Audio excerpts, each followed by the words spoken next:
탈북민들이 여기에 기도에서도 말씀드렸지만 통일의 마정물로 하나님께서 보내셨다고 하는데, 과연 이들은 무엇을 보아냈기에 자신들을 통일의 마중물이라고 부를까?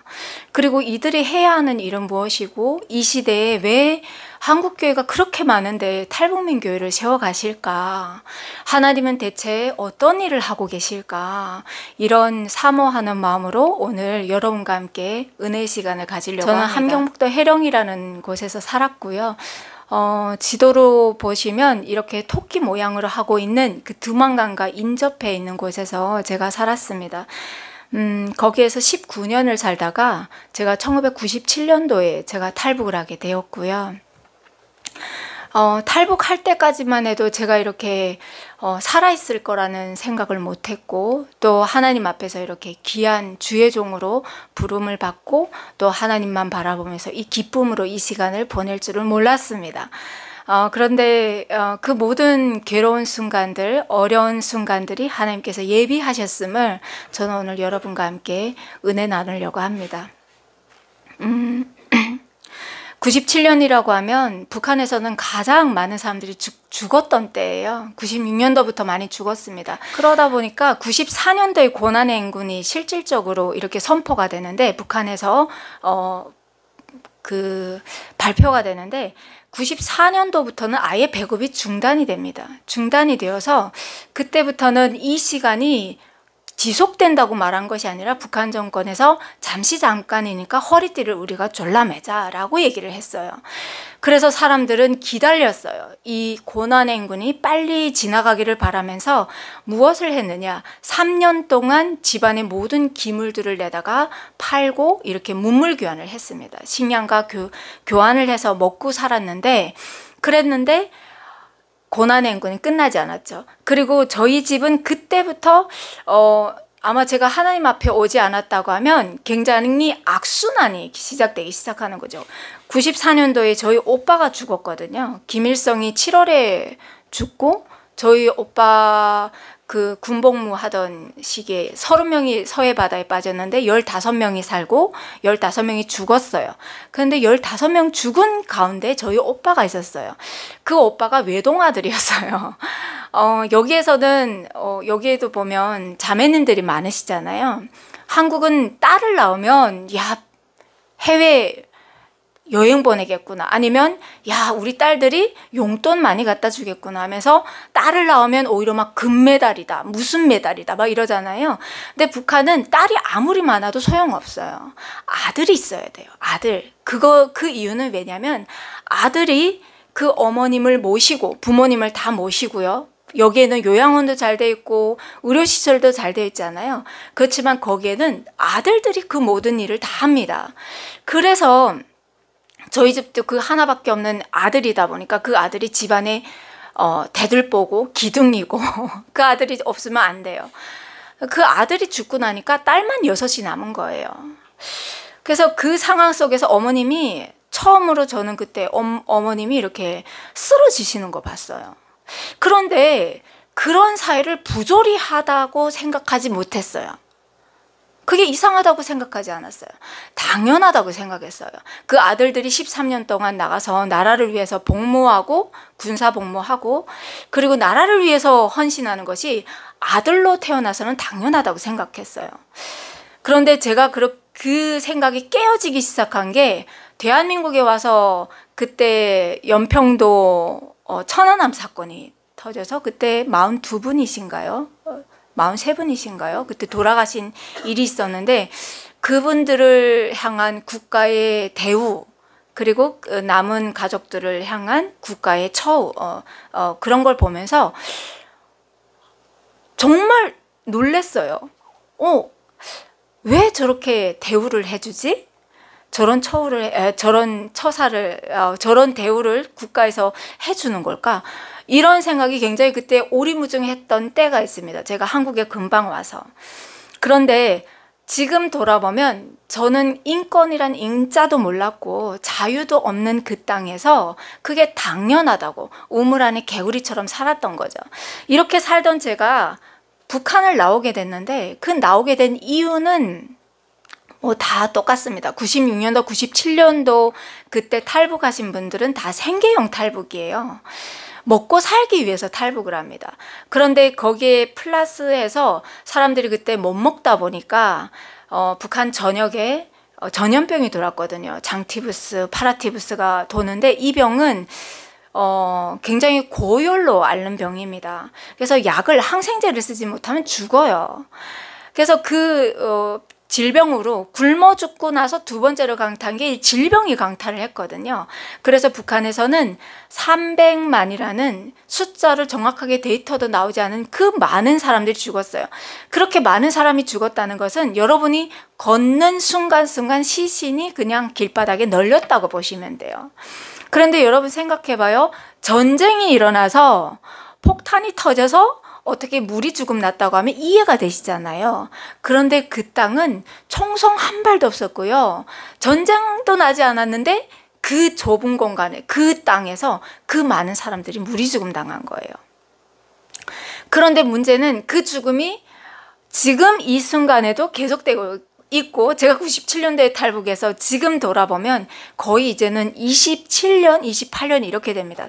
30년이 되어 가는데 변하지 않았다는 거예요. 기가 막힌 노릇이죠. 그래서 굶어 죽고 아파서 죽고 배고프니까 도둑질해서 맞아서 죽고 자기 그 소유물을 지키기 위해서 없는 전기선을 설치해서 하다 보니까 그 전기에 고압돼서 죽고, 그냥 이래저래. 그리고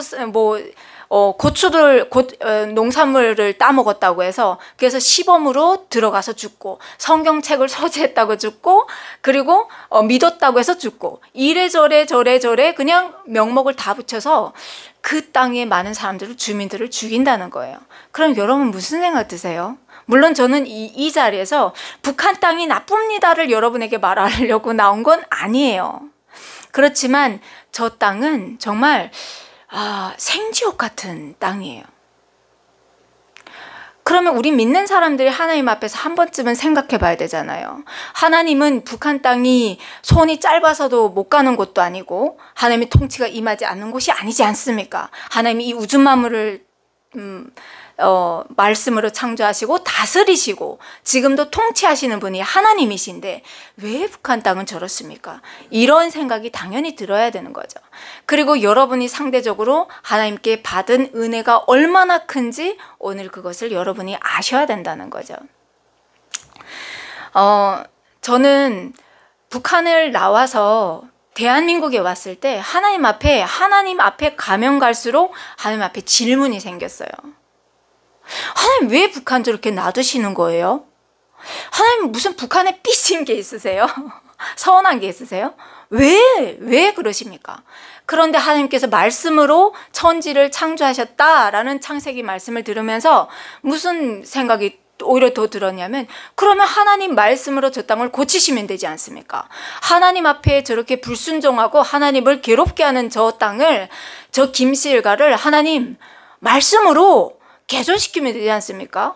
왜 우리를 이렇게 삼국을 거쳐서 이 먼 길을 향해서, 그것도 생사를 진짜 판가름할 수 없는 그 험한 길을 걸으면서 여기까지 오게 하셨습니까? 하나님의 뜻이 무엇입니까? 라는 질문을 하게 됐습니다. 그런데 하나님은 굉장히 인격적인 분이시잖아요.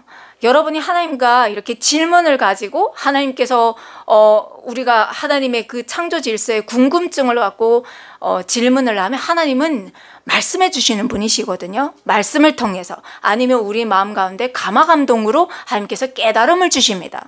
그게 바로 지혜가 아닙니까?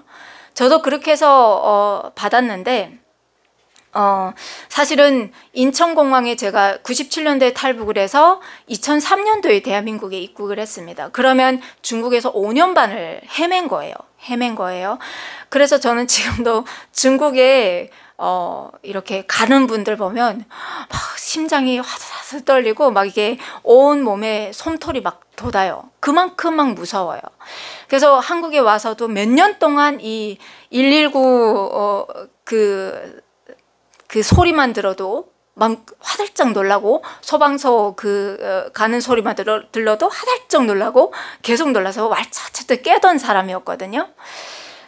그런데 그러니까 제가 인천공항에 입국했을 때 이렇게 말했습니다.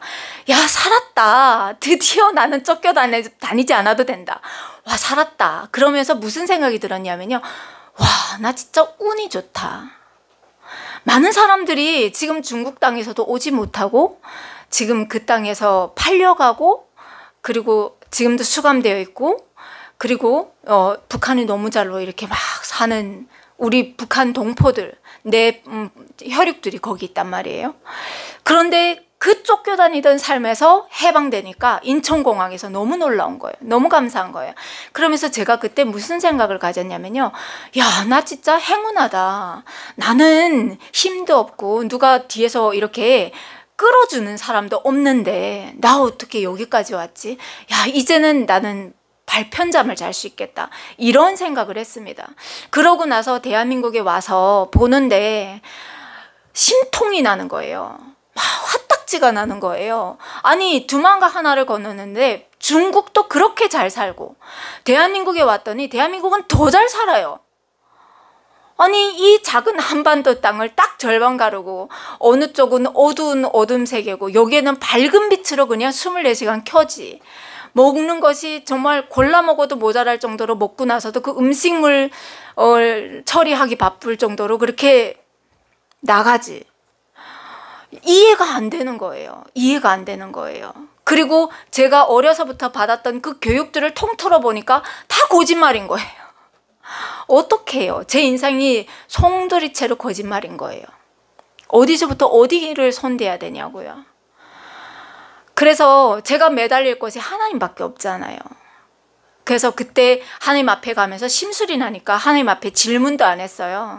그냥 교회 가면, 심지어 또 교회 가면 들리지도 않아요, 말씀이. 그냥 남들은 막 은혜 받아서 울고 하는데 왜 우는지, TV를 보면 개그 콘서트를 보는데 막 남들은 막 하하하 웃는데 어느 부분에서 웃어야 되고 어느 부분에서 같이 공감을 해야 되는지 하나도 모르겠는 거예요. 이게 바로 문화적인 차이인 거예요. 그렇게 북한과 남한은 60년이라는 시간을 지금 경제적인 차이, 문화적인 차이, 사람들의 사고적인 차이, 모든 것들이 지금 차이가 나서 살아가고 있는 거예요. 그래서 제가 하나님, 그렇지만 교회 안 가면 안 되지 않습니까? 교회도 안 가려고 했더니 이렇게 교회 다니는 남편을 하나님께서 딱 묶어주시는 거예요. 그런데 저분이 더 재밌는 거는 축구를 좋아하니까 저를 주일에 교회에다 딱 앉혀놓고 자기는 축구 가는 거예요. 그래서 제가 또 그때 하나님 앞에서 많이 울었어요. 하나님, 같이 예배드리는 그런 시간 좀 주세요. 남들은 부부가 같이 앉아서 예배드리는데 저도 좀 같이 예배드리게 해주세요. 이랬더니 그 기도의 응답인지는 모르겠지만 같이 개척을 하게 하시고 이렇게 교회를 위해서 헌신하게 하시는데, 삐진 가운데 하나님 앞에 이렇게 오랫동안 있었는데 2016년도에 제가 아는 지인 목사님이 개척을 하면서 인사 차원에 왔다가 그때 그분이 구약 성경을 가르치는 거예요. 그래서 하나님 앞에 제가 막 이렇게 토라져 있고 삐져 있던 그 마음이 16년도에 왔는데 구약 성경을 가르치는데 구약 성경에 다 나와 있는 거예요. 그때 하필이면 또 이렇게 신명기랑 막 나가고 있었던 거예요. 그래서 하나님 앞에 왜 그러십니까? 막 하면서 하나님 앞에 막 투정 부리고 삿대질 하던 제 마음에 하나님께서 다 답을 주셨는데, 야, 저 북한 땅에서 우리가 하나님을 배역했구나. 딱 저 북이스라엘처럼 산 거예요. 그래서 하나님께서 그렇게 사랑하는 아들을 징계하듯이 매를 드셨구나, 이런 생각이 나면서 하나님께서 그때부터 저에게 은혜를 주시면서 18년도에 그 은혜는 여러분 각자 체험하시면 되잖아요. 체험하신 분만 알아요. 여기서 아무리 제가 말한다고 해도 이해 못 하시잖아요. 하나님과의 그 독대를 하면서 하나님께서 주시는 그 성령 충만함으로 비길 데 없는 그 은혜로 정말 기뻤어요. 그러면서 하나님께서 신대원으로 인도하시면서 가게 되는데, 그때부터 제가 하나님 앞에 질문을 했던 거죠. 하나님, 왜 북한을 저렇게 놔두십니까? 하나님께서 정말 살아계신다고 하면 우리가 해야 하는 일이 무엇입니까? 하나님께서는 이 대한민국의 탈북민들을 보내시면서 무엇을 하시려고 하십니까? 이런 기도 제목들을 하기 시작합니다. 그때 하나님께서 저에게 생각나게 하신 것이 있었는데, 그것이 무엇이냐, 제가 두만강을 건널 때, 아직 중국 땅을 밟지 않았어요. 두만강을 건널 때 제가 살고자 하나님 앞에 기도했습니다. 기도하는 방법을 어떻게 알았지? 이렇게 생각하시는 분들도 있고, 오랫동안 모태신앙으로 자라신 분들은 기도했구나, 잘했구나, 이렇게 생각하실 수도 있는데, 북한은 기도를 모릅니다. 기도를 모르는데, 두만강을 건너기 3일 전에 저희 언니가 와가지고, 장사를 많이 다니는 언니를 통해서 제가 기도하는 법을 배워요. 그래서 그 언니가 소금을 이렇게, 여러분 북한 사람들은 순수해요. 얼마나 순수한지 제가 지금 말씀드리는 겁니다.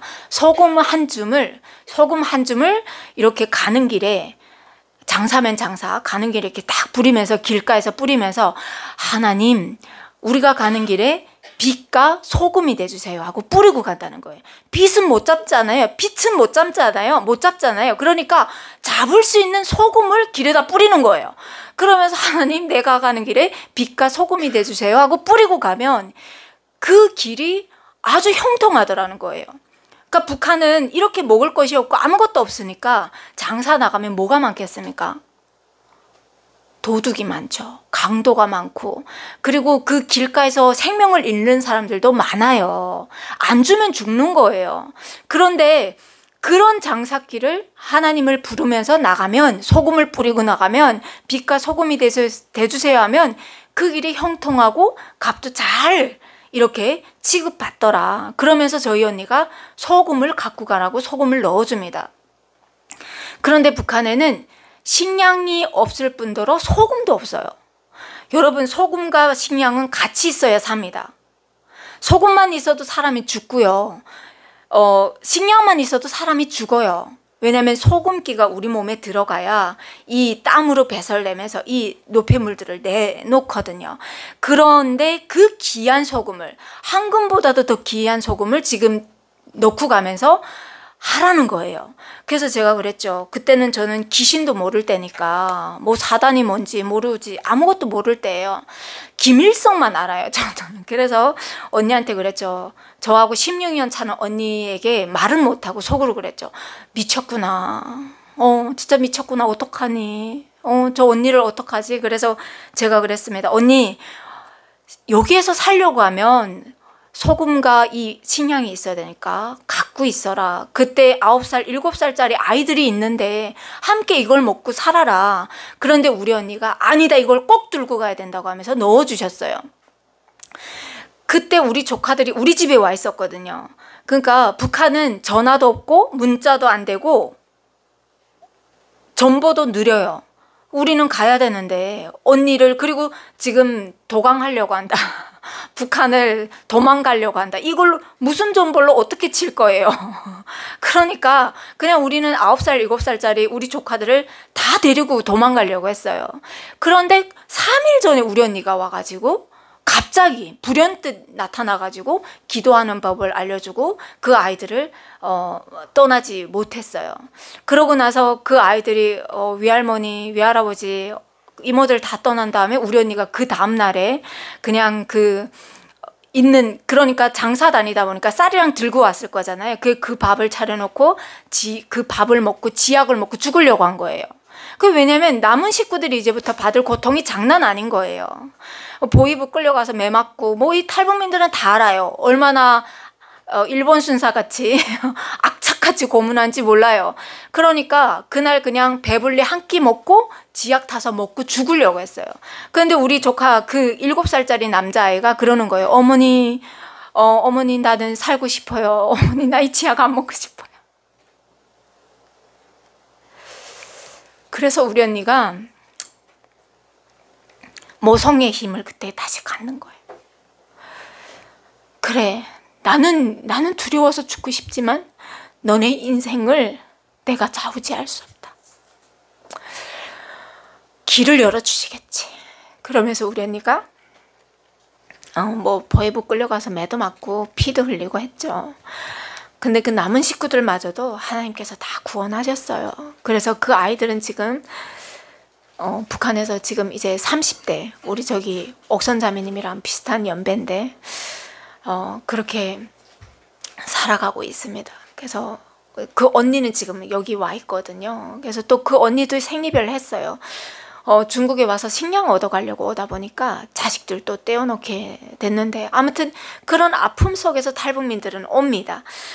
오는데 아무튼 그래서 그 언니가 기도를 하라고 하니까 두만강까지 왔잖아요. 두만강에 1997년 7월 30일 새벽 4시에 두만강 앞에 딱 기슭에 선 거예요. 기슭에 서가지고 저희는 5명이 가족이 함께 탈북을 했는데 그 소금을 두만강에다 약속도 안 했어요. 골막 웃기는 일이에요. 날마다 충성맹세하던 사람들이 갑자기 소금을 두만강에 뿌리면서 하나님 앞에 기도한다는 게 너무 웃기잖아요. 우리는 이게 당연한 거지만 그 사람들에겐 너무 웃긴다고요. 그런데 두만강에 서자마자 우리 아버지, 어머니, 우리 언니 2명과 제가 약속이 난 듯이 소금을 꺼내가지고 두만강에 쫙 뿌리는 거예요. 그리고 그때 제가 기도를 했어요. 기도를 했는데 그때 기도는 하나님 살아있음을 증거하는 기도가 아니라 살고 싶은 간절함에 기도했어요. 근데 우리는 이렇게 뭐 하나님 살려주세요 이렇게 입으로 기도하는 게 아니라 새벽 4시니까 말이 막 울려요. 하나님 하면 하나님 막 이래요. 새벽이 막 울리잖아요. 그러니까 말도 못하고 속으로 기도하는데 제가 그때 그렇게 기도했거든요. 하나님 정말 살아계세요? 나는 하나님 살아계시는 거 몰라요. 근데 우리 언니가 하나님 살아있다면서요. 하나님 정말 살아계시면 우리 가족이 이렇게 5명이 살지 죽을지 모르는 이 길 가는데 살려주세요. 저 살고 싶어요. 살려주시면 제가 하나님 하란 대로 하겠습니다. 아니 모르고 기도했는데 하나님이 이 기도를 철석같이 딱 받으신 거예요. 저는 몰랐는데 두만강을 딱 건너자마자 그 두만강에서 그 안개가 그냥 뽀얗게 꼈는데 목사님이 안 보이는 거예요. 제가 목사님이 어디 있는지 안 보일 정도로 새뽀얗게 이렇게 꼈는데 더듬더듬하면서 찾아간 그 첫 집에서 남자가 나오시는데 그 남자분이 우리가 가서 막 살려달라고 할 때 그 남자분이 그러는 거예요. 내가 교회 다니는 사람이라서 여러분을 돕겠습니다. 요 말 하고 돕더라고요. 하나님이 내가 지금 너 보고 있다. 내가 너 살려주는 거야.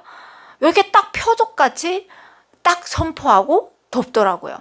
그러고 나서 중국으로 이렇게 들어가고 뭐 그동안 고생은 많이 했습니다. 하나님께서 나를 붙잡았다고 해서 뭐 그냥 평탄한 길을 옮기지도 않으시잖아요. 이스라엘 사람들이 홍해를 건너고 광야에서 이렇게 쓴물이 단물이 된 것도 먹고 막 이런 것처럼 탈북민들도 하나님께서 서원 기도했다고 해서 그냥 이렇게 들어서 옮기지 않으신다고요. 들어 옮기시지만 그 가정 하나님께서 붙드시지만 고난이 있다고요. 그래서 저도 이렇게 가는데 우린 5명이 탈북했잖아요. 그래서 그 언니가 제 위에 언니가 24살 꽃다운 아주 가장 아름다울 때 그 언니가 부모님 모셔가는 조건으로 이렇게 시집을 가죠. 팔려갔죠. 그래서 그 언니를 사가는 사람이 그 말을 합니다. 우리 집은 너무나도 부자여서 잘 사는 집이니까 걱정 말아라. 그러면서 언니를 사갔어요. 엄마 아빠를 같이 모셔갔죠. 그리고 저는 그때 19살인데 너무 말라가지고 그때 아마도 한 31kg? 32kg? 요 정도 됐던 것 같아요. 그러니까 뼈에 가죽만 이렇게 씌운 아이를 조선족 식당에 이렇게 일하러 가는 거죠. 그러니까 식당 주인이 보더니 그러더라고요. 13살짜리 아이한테 뭘 시키겠냐. 거기다 중국말 한마디도 못 알아듣지. 일도 못하지. 뭐 이 아이를 데려다가 무슨 우리가 덕을 보겠냐. 우리는 못 받겠다. 막 그러는데 저희 그 중국에 있는 외사촌 언니가 아니 그냥 돈 안 줘도 되니까 먹여주고 재원만 달라. 그러면서 그 식당에 들어갔어요. 그래서 그 사장님도 너무 고생했어요. 저 때문에. 나가서 주문을 받잖아요. 그래서 막 중국 사람들이 주문을 하면 하어다? 알았다. 그러고는 막 식당에 주방에 뛰어가서 이모! 그 사장이 보고 이모라고 했는데 이모! 뭐라고 하는지 한마디도 못 알아듣겠어요. 그러면 사장님이 다시 왜! 하고는 다시 주문을 받는 거예요. 그냥 저를 먹여주고 입혀준 거예요. 하나님 보살펴 주신 거죠. 그런데 아무튼 우리 어머니를 사간 게 아니라 우리 언니를 사간 그분의 집에 가보니까 너무너무 가난한 거예요. 그냥 다 쓰러져가는, 북한에도 그런 초가집이 없어요. 볏집으로 이렇게 지붕을 올린 그런 집에 자기 집 식구 딱 들어가니까 우리 어머니 아버지 들어갈 곳이 없는 거예요. 그 한동 추운 겨울에. 그래서 저희 어머님이 너무나도 러시아 국경까지 갔으니까, 거기로 팔려갔으니까 죽을 판이잖아요. 그래서 그냥 길 가는 아주머니 한 명 딱 붙잡았어요. 길 가는 사람도 없더래요. 그냥 길 지나가는 아주머니 한 명 딱 붙잡아가지고 나를 좀 사람 많이 모이는 데 데려달라. 그랬더니 그 아주머니가 왜 그러냐. 나는 북한에서 왔는데 뭐 북한 숨길 필요도 없어요. 숨겨봤자 얼어 죽는 거예요. 그래서 북한에서 왔는데 집 좀 얻게 좀 데려다 달라 했더니 그분이 누구셨냐면요. 이 교회를 책임지는 집사님이셨던 거예요. 그래서 그때부터 우리 집은 교회에서 살게 됐어요. 그래서 하나님의 이 섭리 가운데 이렇게 한 발짝 한 발짝 왔는데 그것을 생각나게 하시는 거예요. 하나님께서 저한테. 제가 신대원 갈 때. 그래서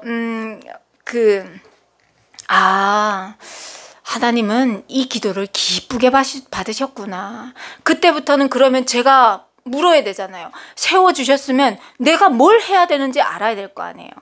그래서 하나님 그러면 우리가 해야 되는 게 뭡니까? 라고 할 때 하나님께서 마음의 감동으로 이렇게 보여주시는 것들이 있었는데 그게 뭐냐면요.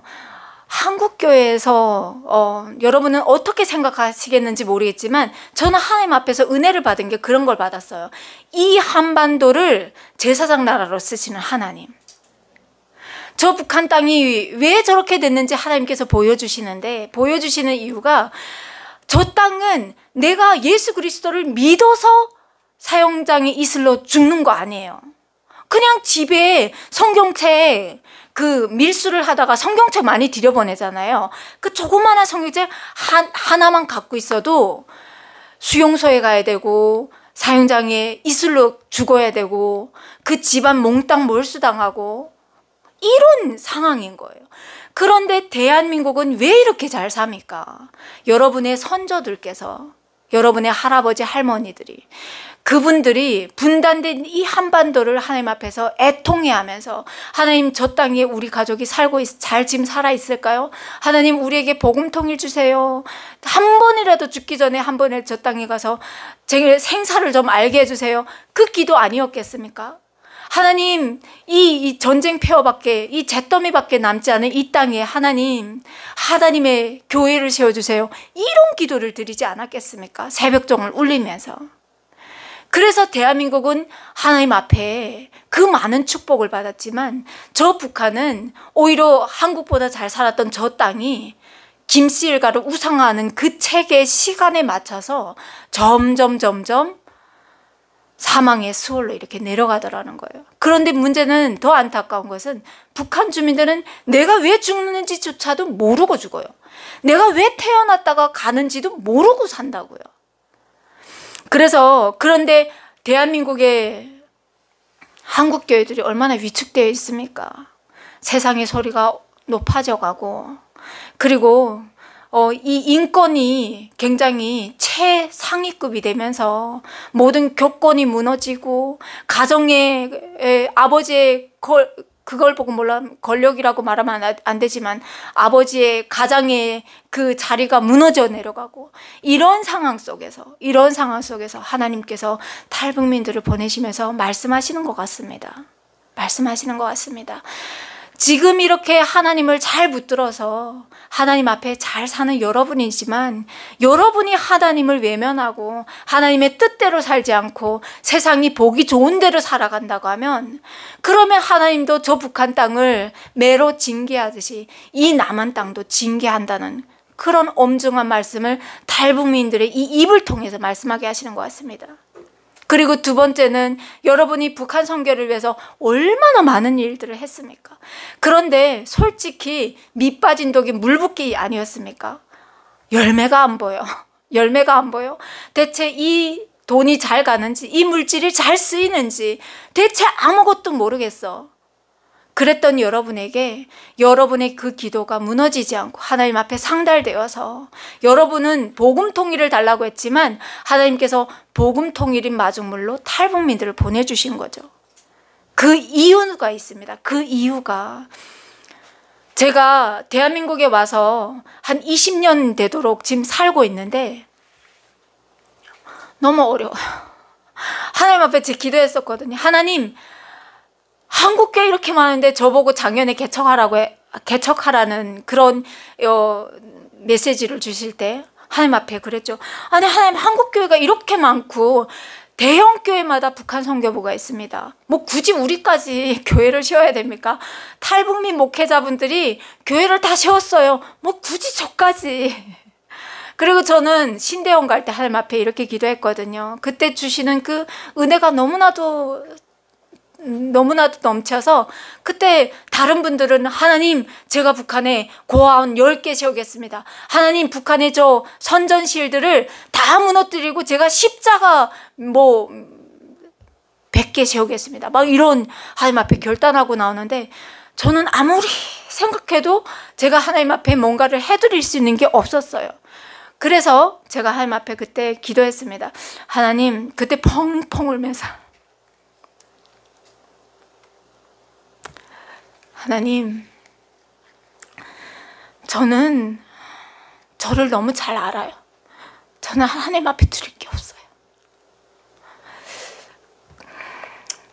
그런데 이런 저라도 괜찮다고 하시면, 하나님, 세례 요한이 예수님 오시는 그 길을 예비하셨던 것처럼, 메아리로 소리로 왔던 것처럼, 하나님, 저도 저 북한 땅에 하나님의 그 나라를 위해서 울리는 메아리로 하나님 앞에 드리겠습니다.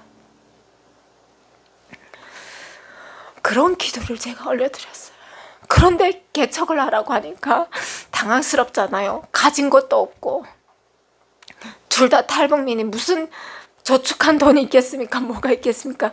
아무것도 없잖아요. 그래서 하나님 앞에 막 그랬어요. 제가 말씀드렸잖아요. 그냥 메아리로 서겠다고. 아니, 근데 왜 개척하라고 하십니까? 근데 그때 하나님께서 또 마음에 깊은 깨달음을 주시는 게, 제가 한국에서 신앙생활했던 그 가정들을 생각하게 하셨어요. 오늘 담임 목사님도 계시지만 탈북민들이 한국교회에서 말씀이 잘 안 들려요. 잘 안 들려요. 그 이유는 아까 조금 전에 말씀드렸지만 문화적인 차이가 너무 커요. 여러분은 다 알아들을 수 있는 말이지만 우리는 그걸 알아듣기 위해서는 너무나도 많은 생각을 해야 됩니다. 심지어 가장 간단히 탈북민들이 이 땅에 와서 여러분들과 만날 때, 그럴 때 너무 반가워서, 물론 사랑으로 밥도 사주시고 맛있는 고기도 사주시지만 보통은 그러시잖아요. 야, 반갑다, 잘 왔다, 그래, 언제 한번 우리 밥 먹자, 이러면 탈북민들은 그게 진짜인 줄 알고, 저도 그랬어요. 3일 5일 동안 스케줄을 다 비우고 누가 전화가 오면 안 된다, 선생님이 나 기다리라고 했다, 밥 먹자고 했다. 그래서 3일 5일 동안 기다리는 거예요. 5일 기다리다 보면 화가 나요. 막 슬슬. 내가 북한에서 왔다고 지금 업신 여기는 거야? 내가 지금 못 먹다가 왔다고 해서 지금 업신 여기는 거야? 나는 상대방을 존중해서 지금 기다리는데, 그러면서 그 사람 나중에 봤을 때 화가 이만큼 나가지고 어떻게 그렇게 거짓말을 하냐고 막 얘기를 해요. 그러면 그분은 그래요. 내가 언제 거짓말 했냐고. 그래서 그때 밥 먹자고 하지 않았냐고. 그것조차도 까먹어요. 왜냐면 그게 인사니까, 그분들한테는. 그런데 우리한테는 그게 인사가 아닌 거예요. 그래서 지금은 뭐 많이 알아들으셔서 안 힘들지 않으시잖아요. 그리고 여러분은 얼마나 외래어를 많이 쓰십니까? 우리는 외래어를 안 배워가지고 영어도 모르니까 펜션, 패션 뭐 이렇게 어렵습니까? 뭐 그 외에도 너무 많아요. 그래서 우리 탈북민들이 너무 에피소드가 굉장히 많아요. 그러니까 60년의 이 시간 차이를 우리는 극복해야 되는 거예요. 탈북민들은. 거기에다가 지금 타임캡슐 타고 여기까지 왔는데 대한민국에 언제 그 적응하느라고 가만히 앉아있으면 이 대한민국은 어제가 과거가 되는데 현재에 적응을 해야 되죠. 그런데 교회 가면 우리 목사님들께서 얼마나 또 대단하신 분들이십니까? 뭐 이렇게 아람어도 쓰시고 헬라어도 쓰시고 그리고 성도님들의 그 지적 수준에 맞게끔 얼마나 존중하시면서 이렇게 설교를 하십니까? 그럼 우리는 이게 무슨 말인가 싶어요. 성경도 아직 모르는데 대체 저거는 어디에 나오는 말인가?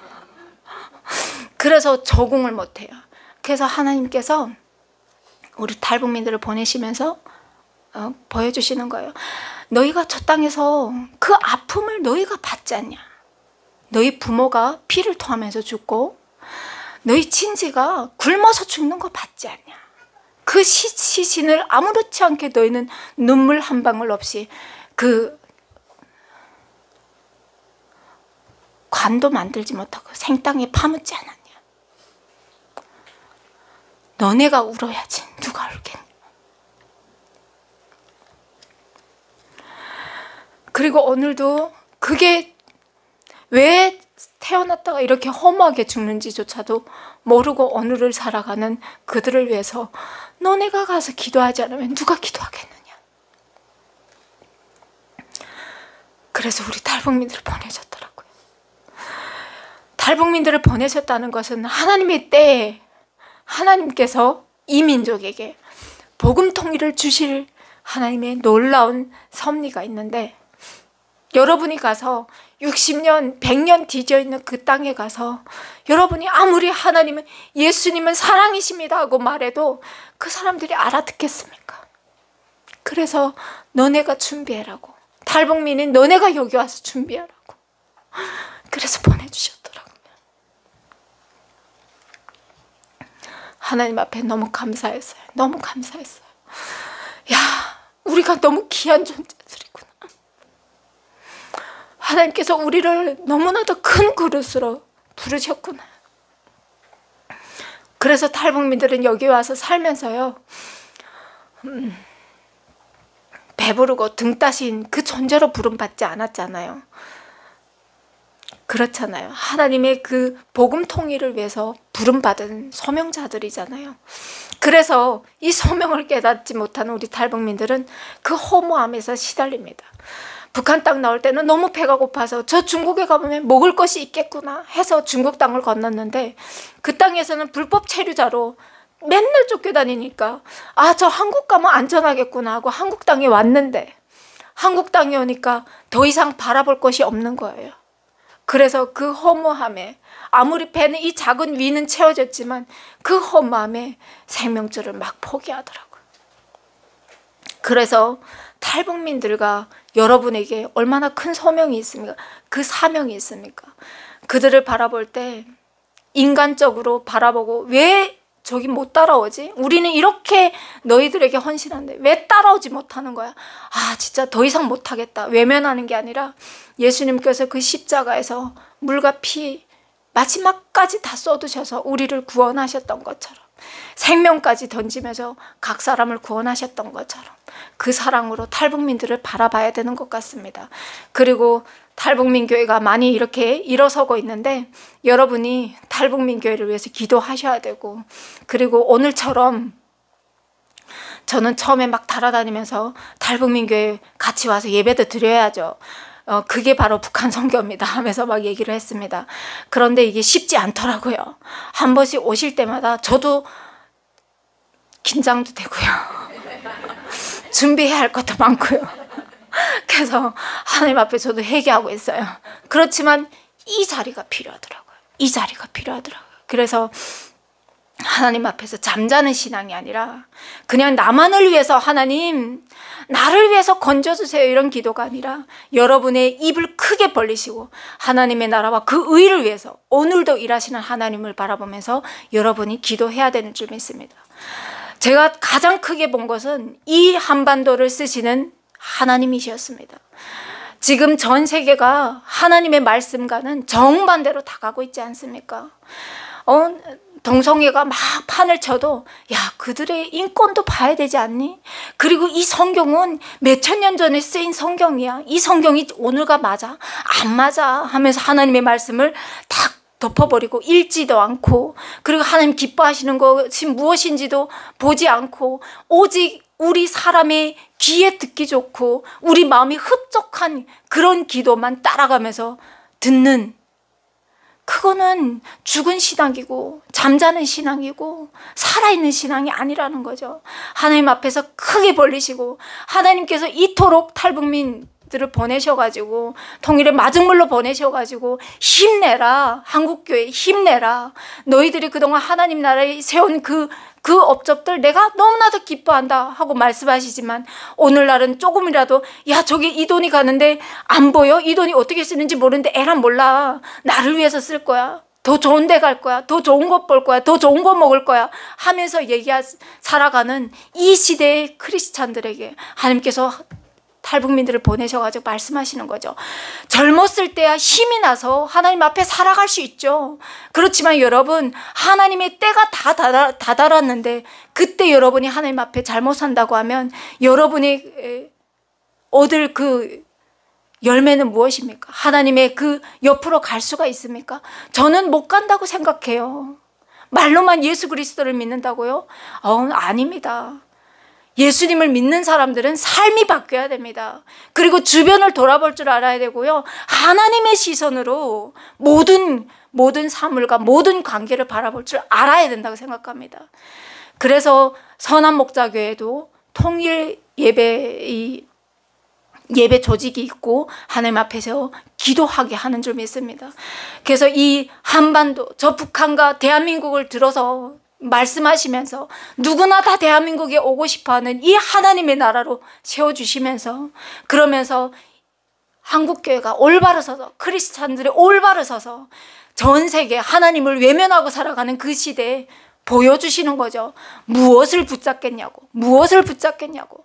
하나님을 붙잡을 것인지 아니면 세상의 쾌락을 붙잡을 것인지, 그럴듯하게 포장하고 살아가는 그 삶을 붙잡을 것인지, 그것을 보라고 하나님은 이렇게 연합 예배도 드리게 하시고 탈북민 교회들을 세워가시고 말씀하시는 줄 믿습니다.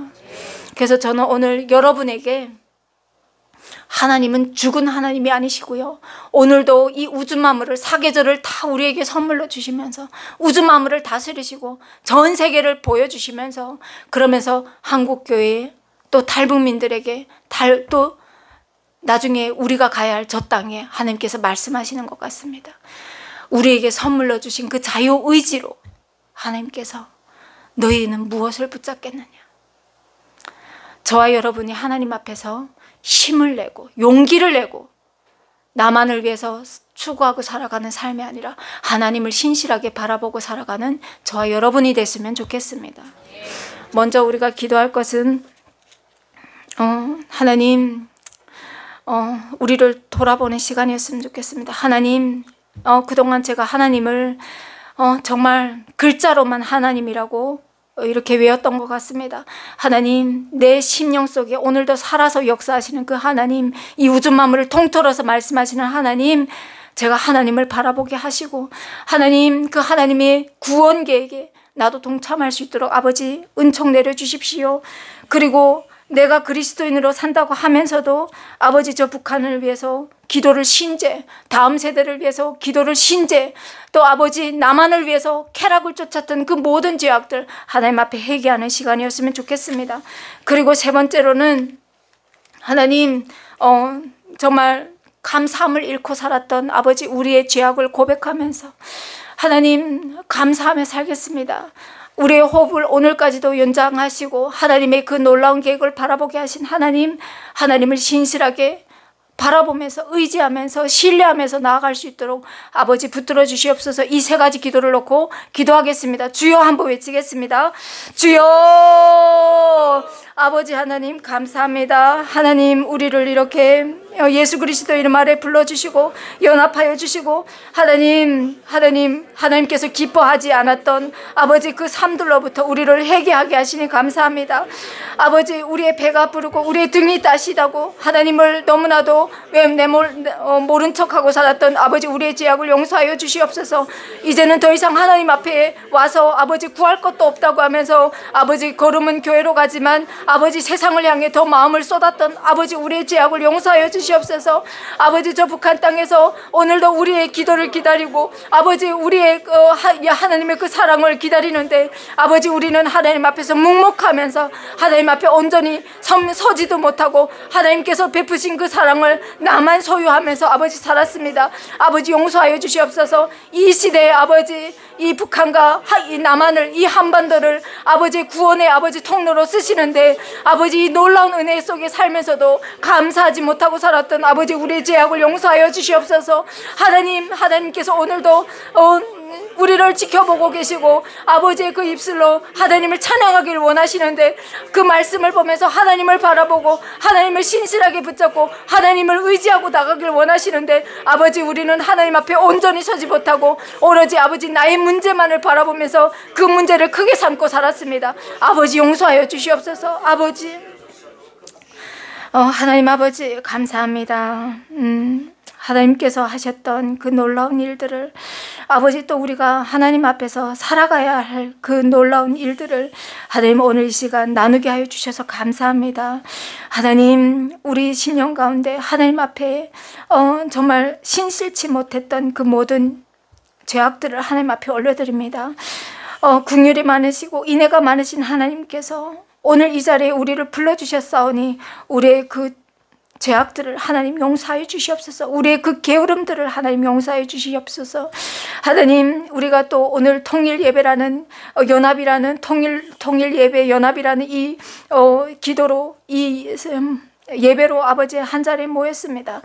하나님 이 예배를 마치고 그냥 헤어져서 다시 옛날로 돌아가는 것이 아니라 정말 결단하는 자리가 되게 하시고 오늘도 저 북한 땅에서 아버지 또 전 세계에서 아버지 하나님을 나몰라라고 외면하고 살아가는 그들을 위해서 아버지 우리가 살아있는 입술이 되어서 살아있는 혀치가 되어서 하나님 앞에서 그 복음을 증거하는 입술이 되게 하여 주시옵소서.